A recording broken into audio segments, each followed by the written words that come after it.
प्रदोष बन सके तुम्हारे पास में शिवालय हो या बेलपत्री का वृक्ष हो, वहां दीप दान अवश्य करना चाहिए। अब एक मात्र स्मरण आपको रहे थोड़ा सा, अगर किसी कामना के वश अगर हम दीप लगा रहे हैं या हमारे मन में कोई भाव उत्पन्न है और हम बाबा से कहना चाहते हैं कि बाबा मेरा ये कार्य है आप पूर्ण करिएगा, तो फिर शिव मंदिर में भी लंबी बाती का दीप आप प्रदोष या सोमवार या अष्टमी या सोमवार या आप शिवरात्रि भी को बाबा से निवेदन कर कर लगा सकते। हाँ, विशेष जब कोई एक बहुत बड़ी बात हो और आपके कार्य में कहीं अटकल हो रही हो, तो एक ही दीप में दो बातें शिव और शक्ति, लंबी बाती बनाई शिव और शक्ति के नाम से दो बाती एक साथ एक दीप में भी लगा सकते। पर कब जब विशेष कोई आपका कार्य हो और वो अटक रहा, विशेष कोई कार्य और आप बाबा से प्रार्थना कर रहे हो, तो दो बाती का भी प्रयोग आप कर सकते कि हमारे घर में बहुत तकलीफें बढ़ रही है, बहुत दुख बढ़ रहे, अपार कष्ट बढ़ रहे, हमारे जीवन में बहुत बढ़ गया है, तो शिव पुराण कहती है कभी मौका मिले एक बेलपत्र जिसकी डंडी का मुख जहां से पानी बहता है जलाधारी पियो। समझ में आ रहा है ना? जहां जलाधारी हो और जलाधारी में जहां पानी बह रहा, पानी बहने वाली जगह पर डंडी का मुख हो जलाधारी, अब समझ लो थोड़ा। जैसे ये गोल जलाधारी है, ये शिवलिंग है, यहाँ अशोक सुंदरी है और यहाँ से पानी बह रहा है। ये डंडी का जो मुख होता है, उस डंडी के मुख को अशोक सुंदरी वाली जगह पर नहीं, बिल्कुल जहां से पानी नीचे बहता है बस वही इस डंडी का मुख हो, पत्ती का मुख महादेव की है। और एक बेलपत्री जिसकी डंडी आप जब शिव जी को समर्पित करें तो बीच वाली पत्ती का मुख आपकी ओर और डंडी का मुख पीछे की ओर, डंडी का मुख पीछे की ओर, पत्ती का मुख आपकी। महाराज शिव महापुराण की कथा कहती है किसी भी 12 महीने में शिवरात्रि आती है, 12 महीने शिवरात्रि आती है, किसी भी एक शिवरात्रि पर, किसी भी एक शिवरात्रि अगर आप भगवान शंकर के मंदिर में जाकर ये 2 बेलपत्री समर्पित कर कर दोनों जगह पर पंचजल, मतलब जो कलश आपके पास में है, पानी का है लोटा, जल का पात्र जो आपके पास में है, तो यहाँ जो बेलपत्री आपने इस ओर जल पानी बह रहा इस ओर रखी, यहाँ पर भी 5 बार जल, उसी कलश में 5 बार जल यहाँ पर, और उसी कलश में से 5 बार जल जो शिवलिंग पर अपने बेलपत्र सन रखिए, समर्पित करिए वहां पर। ऐसे 5 बार इधर और 5 बार शिवलिंग पर जल समर्पित कर कर अपने जो दुख है, अपनी जो तकलीफ है, अपना जो कष्ट है, बहुत तकलीफ है जो हमें आ रही है, जो तकलीफें हमें आ रही है, हम वो बाबा से कर कर, बाबा से प्रार्थना कर कर, अगर वो जल दोनों जगह पर एक शिवरात्रि, 12 महीने शिवरात्रि आती है, किसी भी शिवरात्रि को हम जब जल समर्पित करें और बाबा से प्रार्थना करें तो ये निश्चित है एक शिवरात्रि पर करते हैं, अगली शिवरात्रि जब आती है तो बाबा आपके दुख को, आपके कष्ट को मिटा ही देता है, ये निश्चित है। एक बेलपत्र शिवलिंग के ऊपर और एक बेलपत्र बाबा के जलाधारी के सामने, अशोक सुंदर वाली जगह पे नहीं, अशोक सुंदर वाली जगह तो बीच में रहेगी, पर थोड़ा आखिरी कोना समर्पण कर। शिव कथा कह रही है, मान लो आपका अगर विश्वास दृढ़ है, भरोसा पक्का है, जैसे अभी आपको कथा में कहा कि मन आपने अगर शिव को दे दिया है, दिल भगवान शंकर को दे दिया है और विश्वास अगर पक्का हो गया है और आपने वो जल समर्पित किया है, तो ये निश्चित है अगली जो शिवरात्रि आएगी उस तक बाबा आपके दुख को, कष्ट को काट ही है। पर विश्वास के साथ फिर निवेदन करेंगे, जल भी चढ़ाओ तो विश्वास के साथ, बेलपत्र भी चढ़ाओ तो विश्वास के साथ, धतूरा भी चढ़ाओ तो विश्वास के साथ, एक पुष्प भी अगर समर्पित कर रहे हो तो विश्वास के साथ करिए, भरोसे के साथ। जीवन में संपदा की, वैभव की थोड़ी सी कमी सी लगने लगे तब प्रयास करना, तब प्रयास करिए, कहीं नहीं जाना। ये शमी का पुष्प आस्था चैनल पर आप लोग दर्शन कर रहे होंगे। तो ये शमी का पुष्प बोल से भी अगस्त से मार्च से अप्रैल तक शमी का फूल आता है। एक आध महीना कोई वृक्ष ऊपर नीचे हो सके तो हो जाए, पर समय यही रहता है। प्रयास कर, एक शमी का पुष्प भी अगर बोल से भी देवादिदेव महादेव को समर्पित हो जाता, शंकर भगवान को बोल वश बिछड़ जाता, व्यक्ति खड्डे में नहीं गिरता, अगर गिर भी गया तो उबर कर वापिस बाहर आ जाता है। घन वैभव संपदा में शमी पुष्प की बड़ी महत्व स्मरण रहे। कई लोग शमी को खेजड़ी कहते हैं, बिल्कुल सही नाम है। राजस्थान में इसको खेजड़ी कहते हैं। कांटे वाला पौधा होता है, ऊंट भी इसको खाता है और ये कांटेदार पौधा है, पर ये शिव को प्रिय है, शनि को प्रिय है, गणेश जी को प्रिय है। आप दिल से समर्पित करो। ये पत्ती में जितनी पत्तियां लगी होती है और एक पत्ती के अंदर जरा ध्यान देंगे, जैसे इस पत्ती में ढेर सारी पत्तियां लगी हुई है, उस पत्ती में से भी एक पत्ती तोड़ोगे और एक पत्ती तोड़ने पर उस पत्ती को भी अगर गिनोगे तो उसमें बहुत सारी पत्तियां होती है। आज प्रयास करना, अगर कहीं आपको शमी की पत्ती मिले तो जैसे ये पत्ती, इस पत्ती को तोड़ा गया, इस पत्ती में से एक पत्ती निकाली गई और एक पत्ती निकालकर आप धीरे से रखना, उसमें भी बारीक बारीक बारीक बारीक बारीक बारीक बहुत सारी पत्तियां नजर आती है। शिव महापुराण की कथा कहती है, जो सोमवार की अष्टमी हो या प्रदोष का व्रत हो या 12 महीने की शिवरात्रि हो या किसी भी दिन प्रदोष काल के अंतर्गत शंकर भगवान को एक शमी का पत्ता कोई भूलवश भी समर्पित कर देता है तो जितनी एक पत्ती में पत्तियां होती है और उस पत्ती के अंदर भी एक पत्ती को तोड़ने के बाद जितनी पत्तियां होती है उतने जन्म मृत्यु लोक में मनुष्य के नहीं होते। 84 लाख योनियों में से वो योनियां कर जाती है और देव योनि प्राप्त हो। बेलपत्री के पौधे के नीचे से, बेलपत्री के वृक्ष के नीचे से अगर भूल से भी, तुम्हें नहीं मालूम कि यह बेलपत्री का पेड़ है, तुम्हें नहीं मालूम कि बेलपत्री का पौधा है, तुम्हें नहीं मालूम कि बेलपत्री का वृक्ष है, भूल से भी चलते चलते भी तुम्हारी ट्रैक्टर, तुम्हारी ट्राली, तुम्हारी गाड़ी, तुम्हारा बखर, तुम्हारा बेल, तुम बेलपत्री के पेड़ की छांव में से भी अगर निकल कर चले जाते हो तो दिन भर में अगर 100 पाप की हो जाते हैं तो पल भर में तुम जाते हैं। एक बेलपत्री के वृक्ष के नीचे से, एक बेलपत्री के वृक्ष की छांव से, एक बेलपत्री के वृक्ष की मात्र टहनी की छैया से हमारे कोटि कोटि पाप समाप्त हो जाते हैं।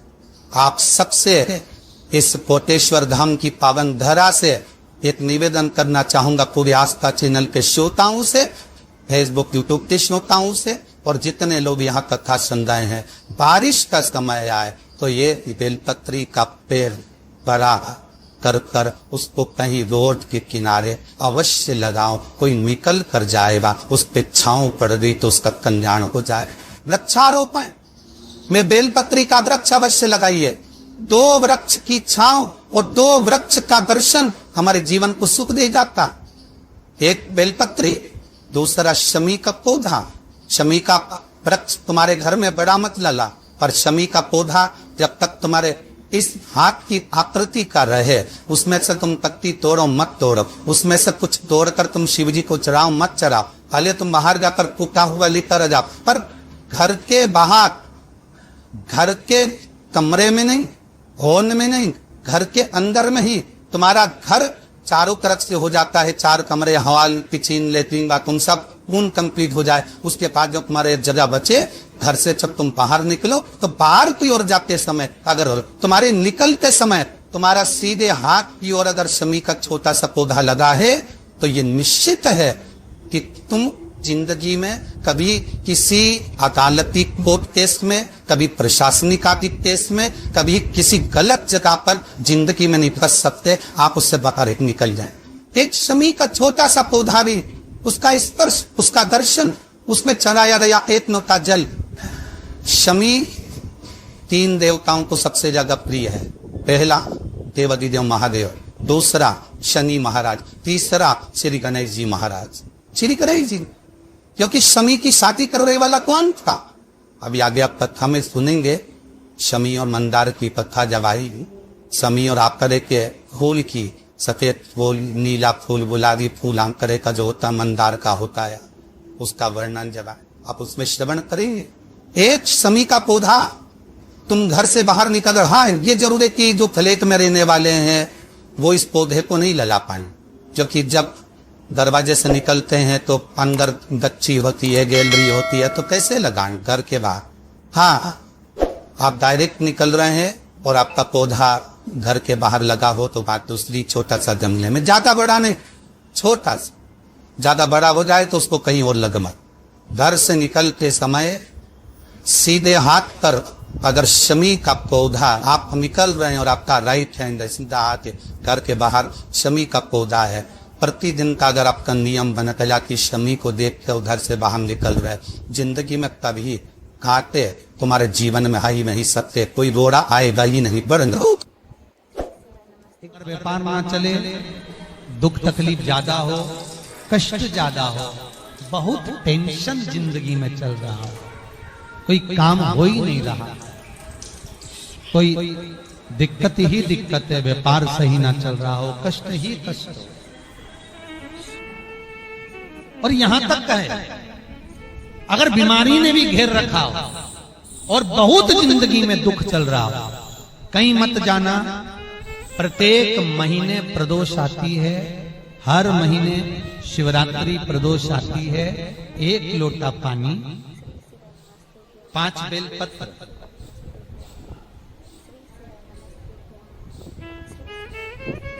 5 बेलपत्र, 1 शमी पत्र, 1 शमी पत्र, 5 बेलपत्र तांबे के लोटे में जल में डाल लीजिए। 7 दाने अक्षत के, आखे अक्षत के डाल लीजिए। और प्रदोष काल में, प्रदोष काल जो शाम का समय होता है, प्रदोष काल में भगवान शंकर के मंदिर जाकर पांव में चप्पल पहनकर ना जाइए। घर में घी का दिया लगाकर कलश लेकर शिव के मंदिर में चले जाइए। शिव मंदिर में दिया नहीं लगाना है, आपको केवल घर में दिया लगाकर जाना है। और शंकर जी के मंदिर में वो ऐसा कैसा ही पानी पूरा उंडेल कर डालकर शिवलिंग पर आ जाए। झोली पसार कर प्रणाम करिए। शंकर की देहली पर 2 मिनट बैठकर ओम नमः शिवाय का स्मरण कर लीजिए। ओम नमः शिवाय भी आपको बोलना बताया था कि सौभाग्यवती नारी स्त्री नमः शिवाय ओम बोले और पुरुष ओम नमः शिवाय। अगर पति और पत्नी दोनों बैठकर जाप कर रहे हैं तो दोनों ओम नमः शिवाय बोल सकते हैं, पर नारी अगर अकेले बैठकर स्मरण कर रही है तो नमः शिवाय ओम। आप जब नमः शिवाय ओम बोलना चालू करेंगे तो ओम अपने आप ही आगे आ जाएगा। बोल कर देखिए, नमः शिवाय ओम, नमः शिवाय ओम, नमः शिवाय ओम, नमः शिवाय ओम, नमः शिवाय, नमः शिवाय से चालू करा, ओम अपने आप आगे आ जाएगा। पर पुरुष जब जब जाप करे ओम नमः शिवाय बोल। पति पत्नी दोनों बैठकर जाप कर रहे हैं तो ओम नमः शिवाय बोल सकते। केवल स्त्री जाप कर रही है तो नमः शिवाय ओम, नमः शिवाय ओम, नमः शिवाय ओम, नमः शिवाय ओम, नमः शिवाय ओम अपने आप आ जाएगा। 5 बार, 3 बार, 7 बार कुछ देर शिव के मंदिर में प्रदोष काल में, प्रदोष के समय पर, प्रदोष के दिन बैठकर शिव नाम का जाप करें। जल का पात्र वापिस घर में ले आए और बड़े प्रेम से अगले महीने फिर प्रदोष के दिन, फिर प्रदोष काल में शिव के द्वारे जाएं, फिर विनती करें। कहीं मत जाना, केवल शंकर की शरण में जाना, उससे कहना, उससे निवेदन करना। मुझे विश्वास है मेरे शंभु पर। स्कंद पुराण कहती है, शिव महापुराण कहती है, अगर आपने 2 या 3 या 4 प्रदोष ही कर लिए तो मेरा महाकाल बाबा आपकी झोली तो भर ही देगा खुशी। 2, 3, 4 बस बहुत।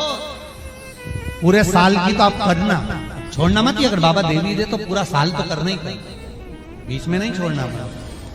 कई बार स्त्रियां सोचती हैं कि बीच में रजस्वला धर्म आ जाता है तो हम नहीं जा सकते, तो घर का कोई व्यक्ति पर करना पूरे महीने की, भला हर महीने में एक बार कैलेंडर में जाके निशान लगा लो, लिखा हुआ रहता है प्रदोष, निशान लगा लो कि इस दिन मुझे जाना है शिव मंदिर, नमन करना, अपनी दिल की बात बाबा भोलेनाथ से कहना, अपने मन का बात मुझे शिव से कहना, बस विचार कर लिया।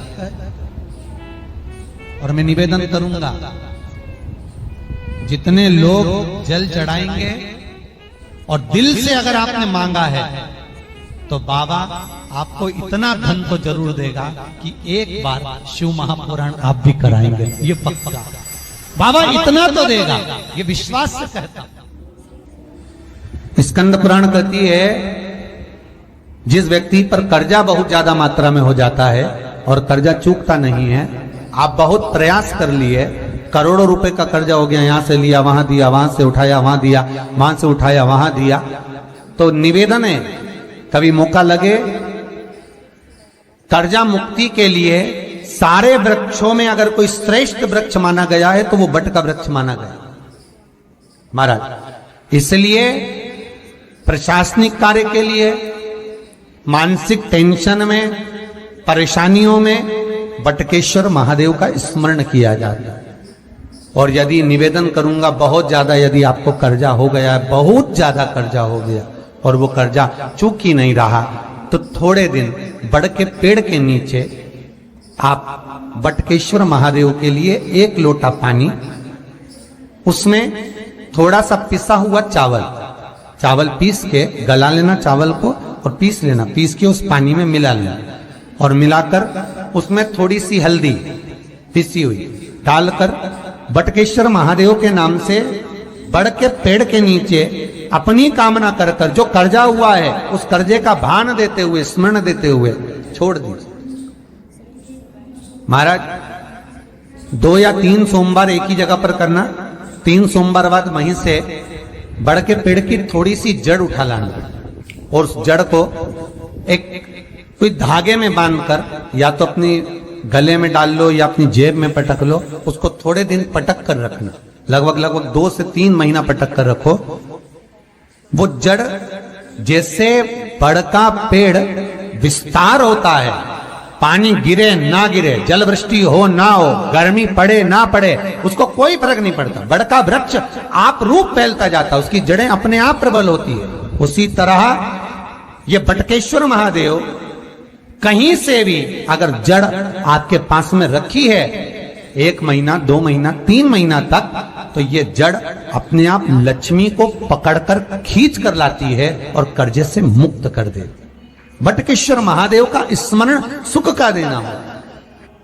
महाराज ऐसा कोई कार्य नहीं जिसमें पशुपति व्रत लात ना करे, बस दिल से अगर आपने पशुपति व्रत करा है, बाबा विश्वनाथ के 5 पशुपति व्रत होते हैं, किसी भी सोमवार से चालू कर सकते हैं। बस करना क्या है, सुबह पूजन की थाली लगाकर लेकर जाना है, शंकर भगवान के शिवलिंग की पूजन करना है, मंदिर में अभिषेक पूजन करो, वो थाली वापिस लेकर आ जाओ, घर में रख दो।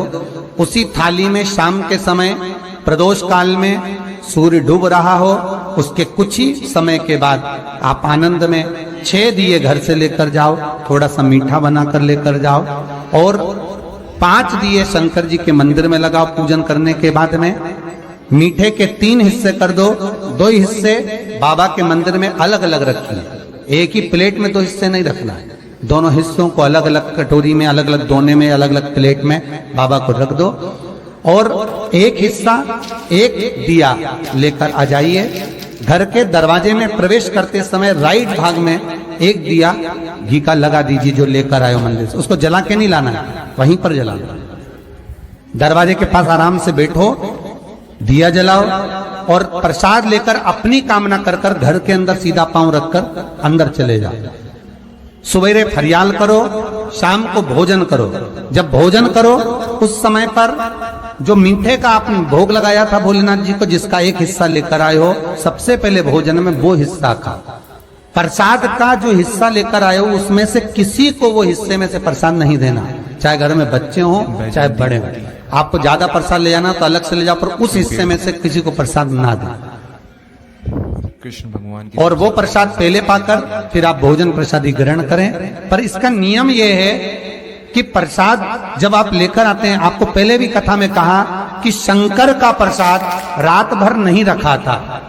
जितनी जल्दी आप प्रसाद का हिस्सा लेकर आए हैं, आधे घंटे के अंदर, पौन घंटे के अंदर आपको वो प्रसाद पाना है और भोजन करना ही है। ये नहीं कि सब आएंगे, इंतजार कर रहे हो, 10 बज गई, 11 बज गई, प्रसाद आपका इंतजार कर रहा है।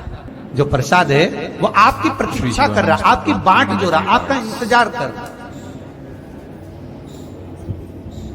ये नहीं होना चाहिए। महाराज कितना सुंदर कहा है शास्त्रों में कि केवल एक देव अधिदेव महादेव एक ऐसे होते हैं जिनका प्रसाद रात भर नहीं रखा था। कहां से लिया है? प्रसाद लाकर ताजा रहता है जब तक आप पाते हैं, फिर वो फ्रिज में रख देते हैं। फ्रिज में रखा किसी ने खाया नहीं खाया, जितने समय तक फ्रिज में प्रसाद रखा रहता है वो इंतजार करता है कि कोई मुझे प्रसाद भक्षण करे। प्रसाद का मतलब होता है प्रभु का साक्षात दर्शन। प्रसाद का मतलब ही यही है, प्रसाद, प्रभु का साक्षात दर्शन। वो रखा जब ज्यादा समय हो जाता है तो घर में वो कष्ट प्रदान करने लगता है। हमेशा याद रखो, प्रसाद जैसे ही आए उसका सही समय पर उसको पाओ। रखे हुए प्रसाद पड़ा हुआ है, फ्रिज में रखा हुआ है, बेटा खाएगा, बहू खाएगा, ये खाएगा, वो खाएगा, फिर धीरे धीरे वो बद्दुआ देना प्रारंभ कर देता है, जिससे घर में बड़ी बीमारी फैलने लगती है, बड़ा रोग आने लगता है। तो लोग सोचते हैं हमारे घर में ना तो हम कोई नशा करते हैं, ना हम कोई चीज खाते हैं, ना हम बाजार का खाते हैं, फिर रोग कहां से आता, फिर बीमारी कहां से आती? अर्थात वो बद्दुआ देता है। उसका प्रयोग करो, समय पर करो, समय पर पाओ। कई लोग कहते हैं महाराज जी हमारे ये बीमारी कहां से आ गई? जरा पत्रिका में तो कोई बीमारी नहीं दिख रही। हमने तो सबसे पूछा ये बीमारी का योग ही नहीं है, फिर बीमारी कहां से आई? ना तो हम कोई व्यसन करते हैं, ना कोई मद्रापान करते हैं, ना कोई मांसाहार, फिर ये बीमारी कहां? उसका कारण है कि तुम उस प्रसाद का लाकर महीनों तक पड़ा हुआ है, इंतजार कर रहे हो, खाएंगे, आखिरी में फिर वो काम वाली को दे दिया। काम वाली इतनी चतुर आज के जमाने की, बासी माल खाएंगे, अटक गई। कौन का पड़ा? वो बद्दुआ।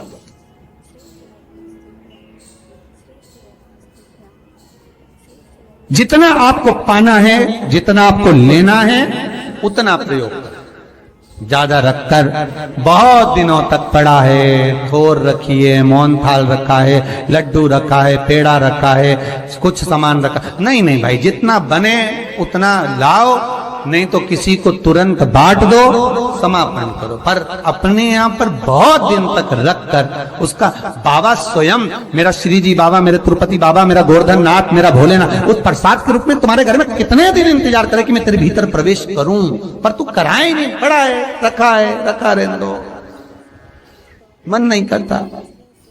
शक्तियों जैसा कर्म मत करो जिससे हमें कष्ट मिले। कई लोग कहते हैं हमने पशुपति व्रत करा, हमारा बहुत काम हुआ। कई लोग कहते हैं हमने करा पर हमको अभी तक उसका कारण है कि तुम बहुत देर तक प्रसाद को इंतजार करा रहे हो। तो बाबा भी आपको इंतजार करा रहा है, मेरा विश्वनाथ भी इंतजार कर रहा है। उस समय अवधि का भान होना चाहिए। निगाह हटी, दुर्घटना घटी, बस ध्यान रखो। हम कहते हैं कि हम पूजन करते हैं, हम पाठ करते हैं, हम अर्चना करते हैं, हम अनुष्ठान करते हैं, हम भगवान की सेवा करते हैं, फिर दुख हमको ही क्यों आता है? उसका कारण केवल इतना सा कि दुख हम खुद बुलाते हैं, दूसरा नहीं। हम स्वतः पशुपति व्रत 5 व्रत करो। 5 व्रत पूर्ण होने पर कई माताएं कहती है कि बीच में हमारे व्रत छूट जाते हैं रजस्वला धर्म के समय पर, तो व्रत तो करना पड़ेगा पर पूजन नहीं होगी और वो गिनती में भी नहीं आएगा। पर व्रत करना है पर गिनती में नहीं आएगा।